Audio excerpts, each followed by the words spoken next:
o le isi vaenga le atau o vavaia tua sausaua si tusitala ia seu kofinga ra ikiki ia Maina io ai o sen mai tangata ia jawa pea o mari ko firengi por meu wa matua sausaua lai la Faasao ana nafi e winga ia o lu mai wa sau le ai wa o so ila mari tu inga skailinga e ila mana talana pe folinga mai fa pe mai e tangia mai le vai sa mo ale ala o fa ia tu o meia na Faasao tu before it sounded like o le fionga le pale mia le ai Faasao a mea ia ka ko ke ise nganga foi le mai ngola na tu singa pi mai se nganga le anga foi le uto vai etu e ile audio ele audio na sen mai ele tangata ia te o le audio a Maina lai fai anga ile tangata ale la wa liki mai ta wa lo ingoa ta wa ta wa mai pale mia ile keisa lona to lua ia le keisa le o ke o fa peno fa le keisa le na o lo vinga na lo te fai atu o le fia io le tamaitai o le o te lete te no nau e fa anga tonu tele ana ia me fai awa a yai se isi nga piko sili nga kele ai upu makala isiona to alua ona o le controlling o le nguku ma le fofonga o lea o ia la ioi e tu sa o ia le mafua ina tele ai fua matala tangata iana nai le me foi le sautangi ma melo kangi lungo la Faasao foi le ai le kai o inga ele te taia o ina le tu ai nga fonga ai la na audio line pisa na voice me yo life ai listangata le la wo o mai te ta tia la ta wa ai fa si fo ai mana tala le fingol par mia le la wo fa yat sei o te fatu le wingo o le tangat le ngulanga le wo so post lunga lo na fia le fainga mai fa te taula o sa ia nafi le la fa yatu la utala o I tonu ai te mau ai le fai por kalame e kau karasa oa Maina wafo yo le lave o e mar fa fika audio oe e ke fa susu ya fia me ioe wa o e sa oa ia o le sa por mena na leina to mai foto to fia fast ai ko ke le ilango i se fast ile la audio de mali to nga e lango o e le mea ma wele pa ufalawa o nga porika taisio to rua io o le winga la leina ta fai atu e te tau whana mai se au le mea ma fau mua o e po e a koa ma fau mua e nana ta fai atu i nei mea le atu e fia e pe e kango e kau mo fai e fai tala i tangata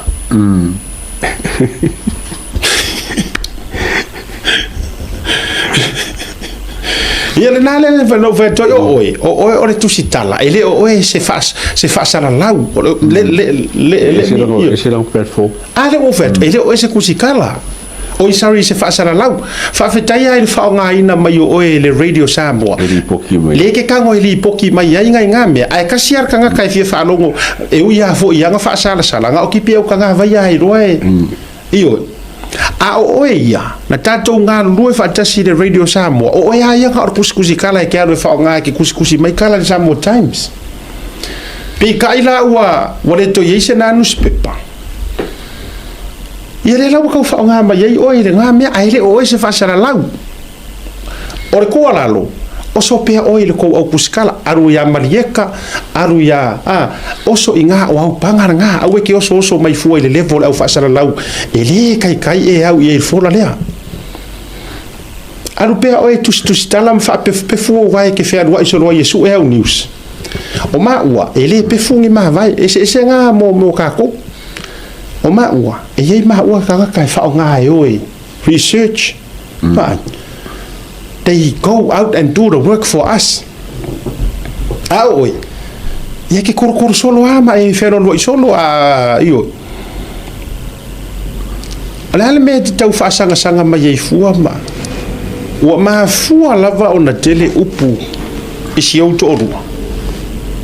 ona oi oi ala sa vai si ka me o so mai fai lo mai I ka me ia fai kangi mai ele aso fi faro ngi lo misa mo ngi lo so foi era que o seu foca o mai fua lá me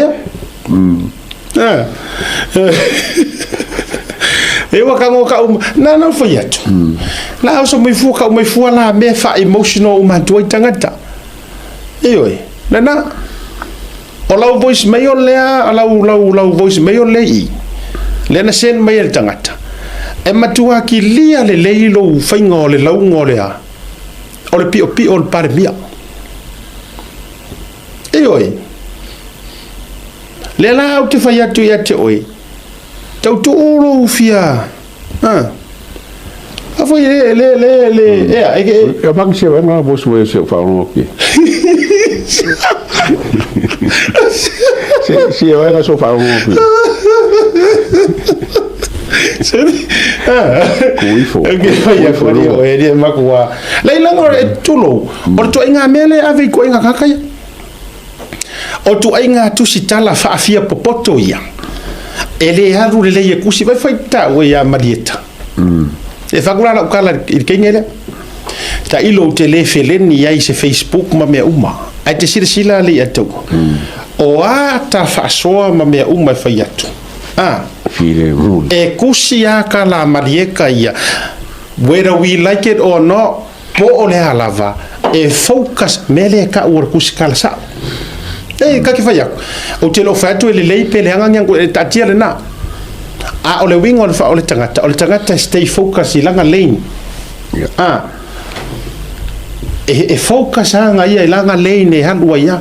pe alu Faasao wea marame a fainga marieka ingo ko kele pole alava kusia e le tai e vai wa alifo ko e fai mai lea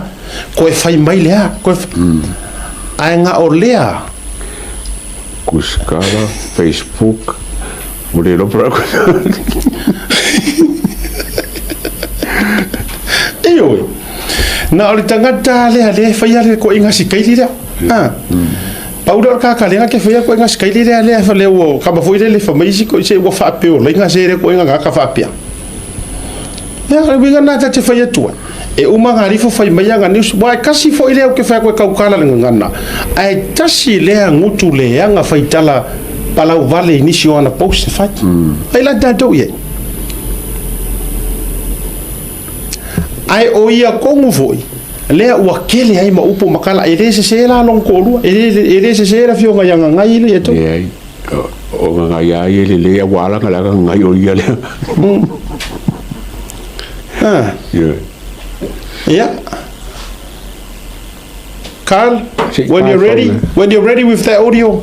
afonga mai wa set mai el tanga fa tu foi la utala ya o ha uma to me fai solo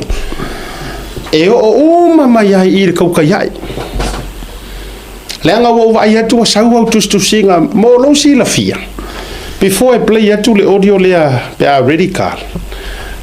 le la utu fai atu ma let me langa wa we onga le upu ngo fai atu na fi when I say o ko wianga ko mai fa ai lo mai o le ai me ala ko kupu ko kongu o le o te tala no atu I mea ia nga whaelo walanga ngau ese mai fia mea la auli o ese uma mai ya whaeloa uma mai mea la ya e ka kauenga se I le lea e le ai maso o whaiaku a mea o vili mai kulou whaanga ngā mai le pale mia walanga o le mea nā nai te fia manao kusa o le mea nā nai te manao you wish o le mea ngā leo ke whaiaku ai e ke manga fo ilele e fa ilo I kanga ka fa pe ya lale la ufa mai la vole ama le ai o le mele o te fa ye tuai o le ama to te fe so angi e kule yaku mama ko wo e solo mai fa amau yanga uma o ko sa wanga yang ko mai ko fa mai o mea ya la ku kupu o mea ya la ku kupu e lengi mea o vili mai le pale mia mongo mai ia ma ua o mea lau tele ale nga fola I roadshow ale na fola I roadshow o mea ngā le whai aku ai ai le inge mea fwoi le wha pia mai le la alanga o mea le whanga aku le feed aku ma feed aku ai ai ne mea o le feed mai ai mātou media o to tonu I matanga nuenga malo ali atou le mau ki lango inga mau ki Fesili ai ele se fia Fesili aku ya oi ele se fia Fesili I sau vai ngar sap ele ko ka udia ko ngor pan mengi oi ko ngo sa mo pe mau te ola mau te e feed mai ma ko em ka nuenga malo lango ola yele truth wala Mori mesa o nga e oi o e feed mai ai ma ko news langa fo ele mawhainga e mose mea sao langa wake iwa e alo wai e ke aru aru whaalakan pare mia e ke whai kala I kuanga e aru le e whakanga whaaforinga I rumai o that's the reason e oi ai a maua e leo le upu e leo le transparent e leo le upu e leo le accountability le ento na e si la fia le lei e le fionga I le li pare mia mai ko ke fiu fo I mainga ko ke kau mawhai e tau whao ngā mai whaapea mai la lewo koe whaasanga hello o le mālo na mātou I o ina ma lima whaatasi e malama fo isia mako paremia ka uia whapea ngale a kau e malama fo isia mātou paremia I la mātou ngangana ma ko ke le kau kala whaasususu paremia e peio le mea ngang kou whaia nga ole I nga vai o ki nga vai ko le me ko mo ile rua ai ia moso le ai ole pale mia le o ia ile kai mirenge ole pale mia he's an open minded person ole pale mia e ngake la ngonga leo kangaka e ngake la ngonga fa fonga mai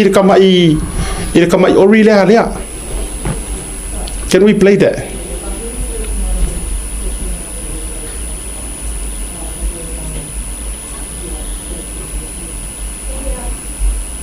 Can we play that audio? Ya, mea la ngai fai a kwai. Fai a kwai balang ngai kengo fo mai fafoinga. Ma kwa ele malama mele kupungi.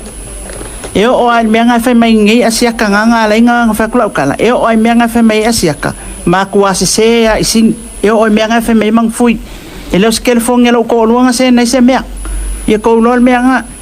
Ia e malama mea nga leo kele fia I ko pepese mai mfale anga mako ai ko kele o malama de sa on mele fai le se I kaya laudi pe anga fa pe sa o ma mi ko ngwa fa unga mang me fai me la nga le fe ko ya va o ka Faasao le lisi aso o ka Faasao nga fuafua I lunga o mea nga sau I olum ka ngā runga leo o mea langa ka umai Samoa nga ka umai Samoa ai le mea ka whaia leisi la mea leo te Fesili a ia lea langa leo te whai atu tulo wa ukango vakur mea lea langa o ie ta umai ai lo wola pala e te whaangutu lua e ke le moi why ai se aia lai o whakur kala lea alo e Fesili il pare mia iau mea nga Eke solo solo ma e meli solo ma e fai solo I kangaka. Are me kuno wa la me kere savari ai ol palmia. Alo faasanga I lumol palmia. Ma alo ke fai ai me ye le ke fai. Wala me nga le sausa. Ai na olo sau e mo solo. Ya.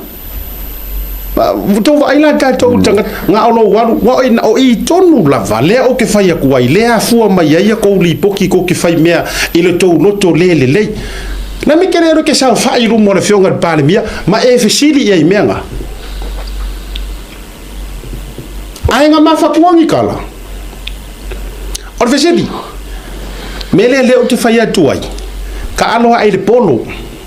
ka alo le polo awange I makila lo loko leanga nga e kau ka alo mai fua le I kangaka nga ma fakua kuangi kala nga ma o ma wangi in town nga vakua se information nga e afia loko o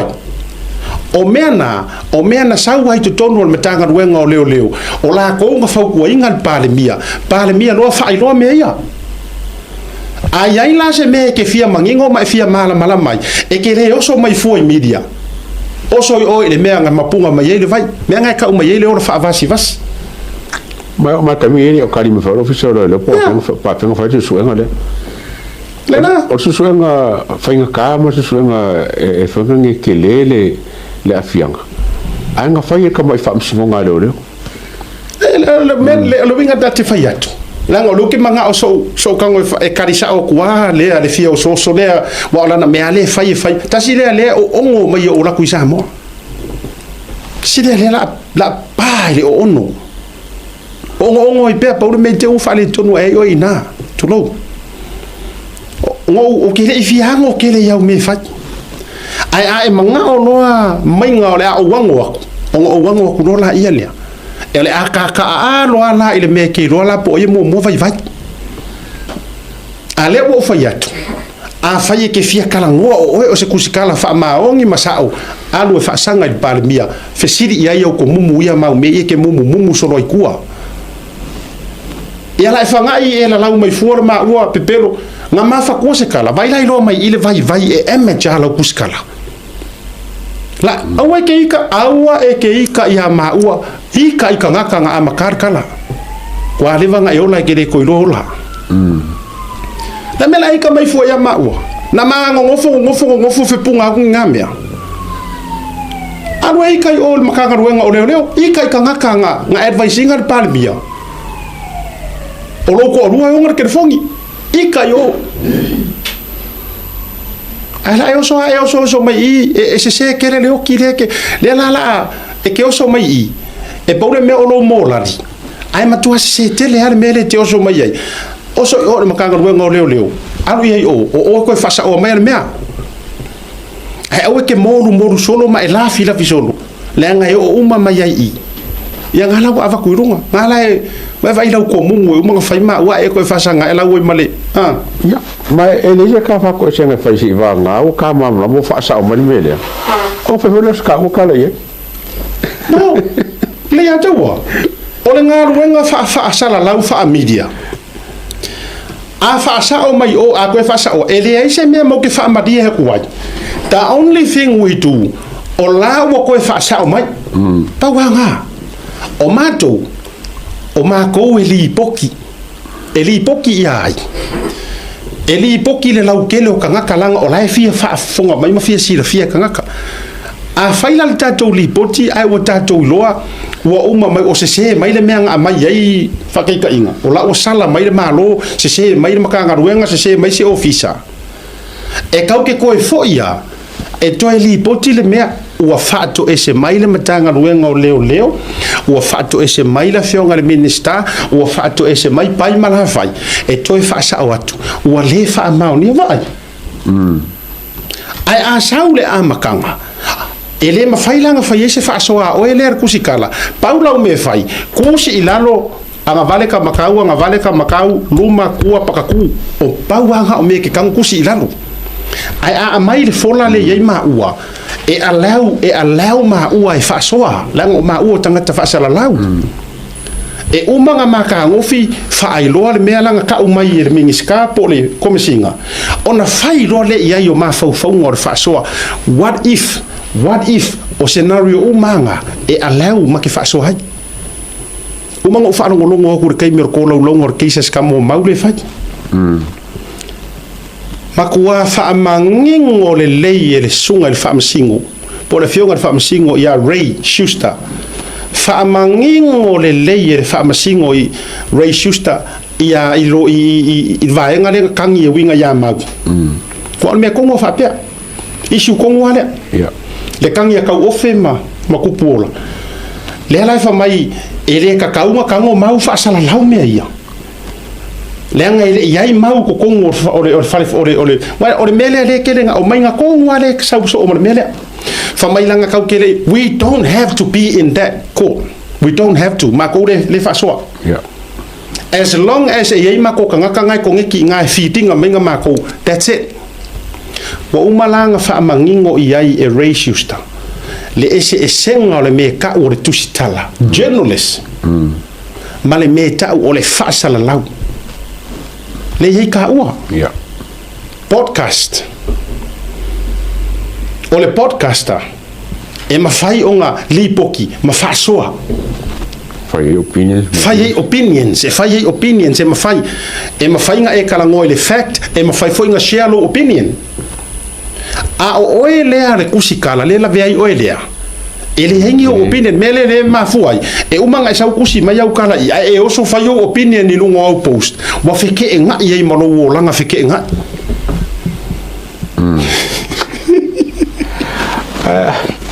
ga iso lo ko le sule ya ile lenga mentioninga lo ya ke fongi me ole lo ira nga mo oe wa oe le singa nga e apia mai fola mai au su ya ke au alu mo faali lo fia maka ukia le sule leo ma leo o faya tu la utadi leo o kali mama wa runga i le nga ole na ia le pese news observer nga fa mai ola la fu ia le fionga yanga ngai e sule le matanga ruenga o leo ma me uma ele mea le damage ma me uma le la ukali akua le yo kiri ale la ukali akua la I'm allowed with Faasao ku lo manga ku lo ngonga le tawa e kongi le la pisi la usu e kongi ile la pisi le su nga ki ko ke ka faya ele ai se su ala winga ma kanga ruenga o leo le nga nga ko reinstate back pay o mo mai o le processa ia leo era nga lo fa ko so se process lava ai se kau masalomia se mea stand down por la lava ko langa ai suspend with pay or without pay ai uma se su enga ile ai ma le fa maungi ma me uma ko reinstate ko ma wona back pay ma yo mea ia nga le ia nga suspend ai uma wanga me ko su ngo ko fo ikongo nga ruenga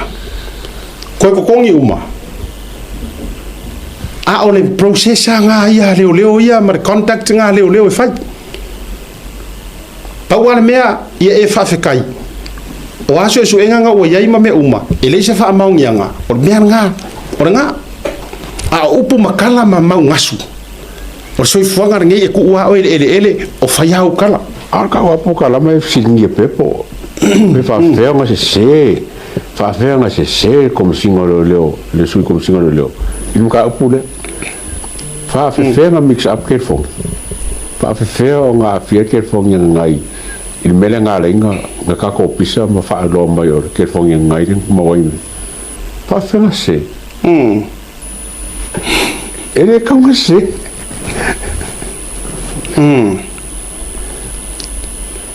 ya o tatu va ai tatu ia le ko nga mele le la kupunge ku sai tasile va man ko foi kasile va nga le na wele fio ga palmia le fa nga solo ngi ia ko suia uma ku la fongo ngi le foi na matua sa mala mai e lance ile fono le na fai nei le joa se me foi le celebrations le na fai nei kasile mea le la kau fia kusa makwa ko fia ma fua mai onga ko inga leo kulepa la ka mo fai sai uma ku ai mangongo kia mar Faasao tangata beira ko inga mele le case foi le afia foi si ku lo si uso ya mau le la ko ma me ale wari i le nga le matua fa vale le ko inga tangi fa pe o mau o tangata Faasao la lai fai whether you like it po angi o ko ma faufonga o ko kulowa po ato ma faufonga o to ye sa mo ma ko la laule si kama ele ma e ko ke le ku kanga ka fa fonga ma kari ko ya ma ngai ro ko kuskusinga ye fai ke lo la me ka wenga ko mama you should be ashamed of yourself la ngole kura ko ke ka ngofi la vai pe le uso ya ma fa fatete inga fa tu lo foi pe fa mai mo mai le uso ko ke vai ma wala lo ma ko la laule ama o ska mo mau o fea la wa ku fia la ka ko I ko kuska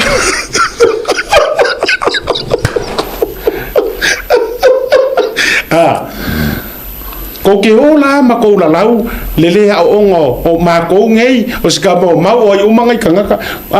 ko ola lau le ongo fai lai o ska mo kamo le o uma le titala no tanga talo ko sa mo wa ko fia ngai la ka ko ri fa kula nganga o kusi kala karu ko fia popokori le ma fai ya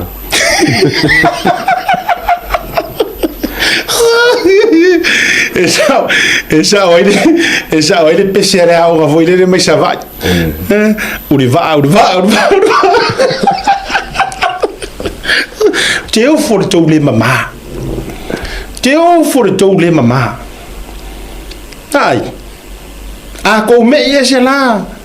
Ma o ese solo ko wa solo yo to loto leanga ma me uma le atawa. Ai ali fola ma we lead mai o ko sa mo. Kelo. Nga ruifo e sili ai ruifo ma mo rupe makasila. E lead mai ka kelo e ko e pingia ka manga sa urunga me keke runga ngida. Kau foi a furu ko sila join lecture e sidi e join kero la kala e peresi kenge ro rupe makasila le choa. Isamo. Failo. Ai lifo mau failo kusi. Nga ko wa ai le e ko e oso mayaka ko keke runga top 5. La le te fai tu ai tu te fia tala no me tu fia lau va lea ai ma se kasira ka nga ka ma kwa fia poko ama mami kai mai nyanga kuspas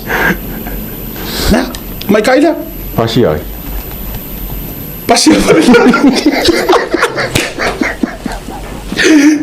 je vale la kai la nga foi ngale le wa ya lau mai le ha fa mo ka ko o le wa ta sira talat lau mai ka ko le o nga lau mai le lau ma le wa ku fia ngai la sa mo i ko certificate ngai ai wa ku fia yang ngalo ba dai le ka ko karango familia le adawa le ka karango familia va ku ngai la fa mo ngai ya o ko ke ve ka ko dunga wa ngai yang ngalo va sa o pesenga o va vai ka ko ngare o va ar mele u fai karu o ko so anga una oko so ia ko ke fia lau ai valea so ia ko ke fia o mai mako o mo ko si ka ko ilunga pem fain ka ko a pili mai lunga on ko mai ro lea ma prove mai o to le a o mele ia ai se me sili ai ka ko ikuskala ia e sili le me o le loto le anga kelo aso e su e loko le anga ka o kuskala umar pasifika malalangi e silia o Samoa. Wala ngoi maring kia rada pse. Silia o. Ke roe kama kua kau vava mainga ma e kua kau vava e ika foi mainga ia e ku mai runga ia pse va. Ya. Nana leo te fautua tuai. Li foi kusi le leingi au kala sao. Li foi li poki ngi me sao maki nga malu a e le fia le palemia alwe sao fai lu mor palemia ma e Fesili fa le ia me ia ki fero ruai ma la fi solo i kua Fesili ia po aina fautuaina la wa fionga al palemia wa mafu aina fa ilo mai le ngo ro ko rua Fesili le lenga ai awe ke fa sanga mai ese kanga kai ke ika mai ai ma ke rei fakua ngi kala and I'm sorry pe amato Faasao lau tele we are allowed Eoi ele o se fa aleanga awane ngalo o tangata yana au maia ma fa lau ilo ainga mainga mea ia nga afielo ko rua ale eto they are top ele ngi fa kau fa ele me nga lo ke fa ya ko I think before you speak awange ika mai fa me ika la ngai pu inga mai ilo loto ono sai le fo wo kau le fo ke fa le fo wo mana tapena ia le la tapena nga e senda tu mitanga ruenga leo se kau ka vai fo ile loko le a fe inga fo ko ia ila mele nga so mai ngi fai ia le la wa apo mai mitanga ruenga leo le la wa request mai e sen matula se ila ko kilo pe mafai pe make sense la ka kali le o kali ko e kusa hai o ko inga la nga foi le o so ko ai fo mai o ka u nga fai ku so le wa ko ki pe o ka nga vai nga fai mai ya kala i Samoa wa ko ma ka nga ruenga ki nga ma ka mai kai nga la ko ka u mai o ai sanga fa nga ile fa ka nga ka manga kipi a ko kanga ai o mai ai o so mai ku le ya ka u fo mai o ta ua o a u le na mafuai so le ia ka kere ki o langa o resi ngā kuna lea i le o resi qualification leo le lo ia o le pelo ia nanga mango foi le fa mangi o mai sa ungin menga e si menga pingi kau konga nga ia e masta i lo pelo ia so e ri ko fisiring ia la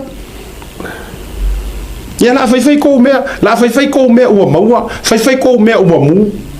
nga kei le ua ko mai ko fika ngisi fa mai ora kau kai ai ai sele ai qua me vale pisi me vale ya la ko o kilo Faasao no me pero me acabo que foi ngai só que kilo le senhor me inga kari uma pala como se foi vale le ko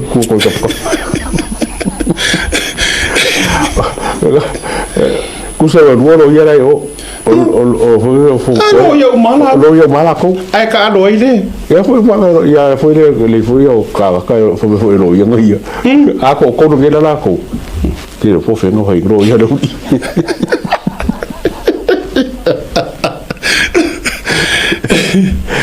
ale wo ta wat ai fa manu no tu fo la nana le do mana o se ia vatula na mumu le kerebo pole langa ele ila ile kau kai ai ele su ia wa sisi la mai tangata mai mo mai kanga kai rungo por kalami anga sila fia le ta pena le o issues ma me uma e Faasao mo sila fia la tele le tu no ewe ole otonga le ato wa nano o faiatu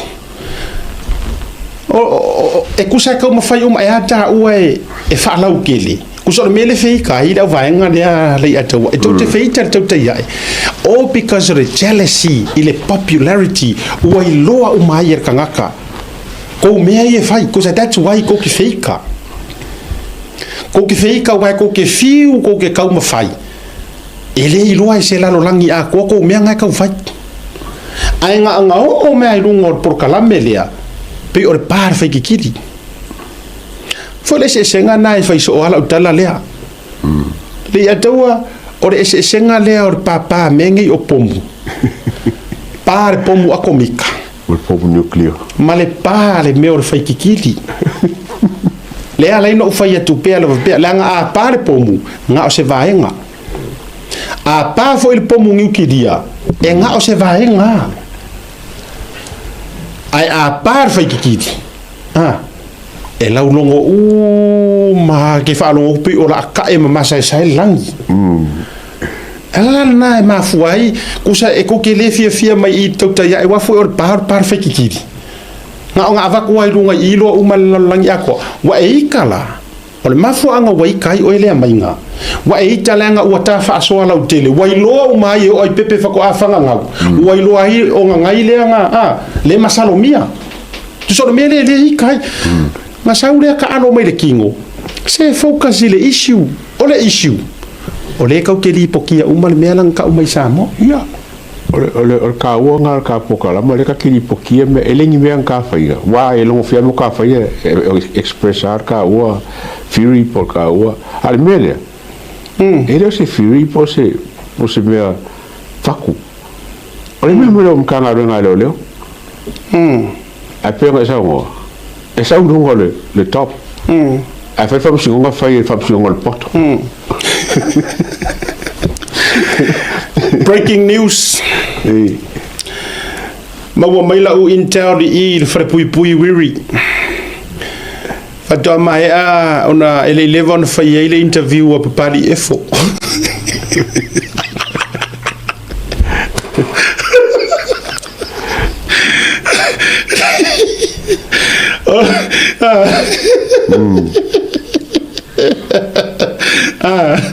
e mai tantou iai e po o fea le mea kou ke lalafi ai e maua le ataua e vai whatoa umana whai le aua nei ngalo i hai autou e tele e tanga u connections i nei langa o lewa no whai ngaluenga le wharepui i oe o lai ngofo i la loi taniden ia e fo le nga sa mai sa mo le wa kami mai foi kasi le fa makua o le nga faia le nga sa mo le nga assistant commissioner io e pari e fo le la o mai ngai masianga ko o po sianga o ila longo ngo foi taniden onga le o mai ngo foi la loi taniden a le malanga mai taniden sa du ngai I wiri kala ko ile mako officer far pui le wiri le o man faia le va tato ia le o man faia na fa tala no anga e sa wele o far pui I wiri mo que assistant commissioner sa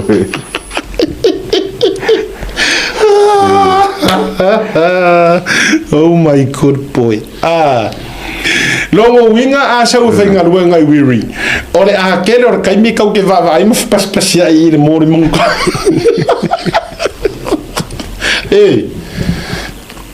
ko yo sa mo fa uma ko merang fa o sa mo yo anga me la ko felele mo ko se sengi solo mo ko felele solo ai le se fo fa uma la me fa sa mo